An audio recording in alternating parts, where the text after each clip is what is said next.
বিগত 2 যুগের বেশি সময় ধরে আমাদের নিরপরাধ ভাইয়েরা এই স্বৈরাচারী শাসকের নানান রকম ষড়যন্ত্রের শিকার হয়ে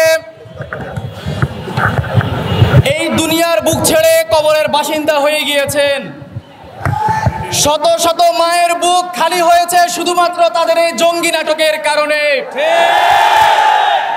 রাতের আধারে বেডরুম থেকে ধরে নিয়ে তাদেরকে নাটক সাজানো হয়েছে গহীন জঙ্গল থেকে গ্রেফতারের।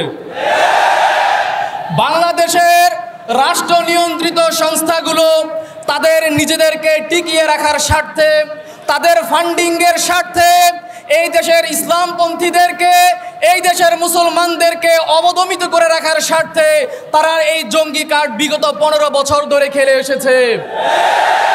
আমরা আশা করেছিলাম 5 আগস্টের পর নতুন বাংলাদেশে এই ধরনের কোনো জঙ্গি নাটক আমাদেরকে আর দেখতে হবে না, কিন্তু 1 বছরও অতিবাহিত হতে পারেনি, তার আগেই নতুন করে আবার সেই নাটক খেলা শুরু হয়েছে।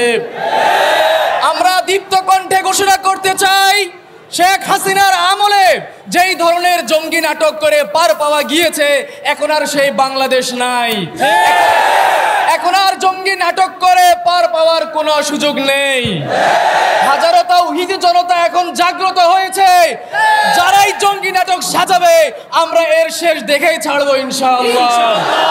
আমরা আজকের এই বাইতুল মুকাররমে জুমার পরে সবাই প্রতিজ্ঞাবদ্ধ হচ্ছি, যারাই জঙ্গি নাটকের মতো করবে তাদেরকে আমরা শেখ হাসিনার মতন এই দেশ থেকে তাদেরকে আমরা দেশ ছাড়া করবো ইনশাআল্লাহ।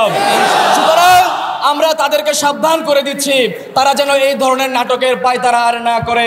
নাসরুম মিনাল্লাহি ওয়া ফাতহুন করিব ওয়া বাশশিরিল মুমিনিন।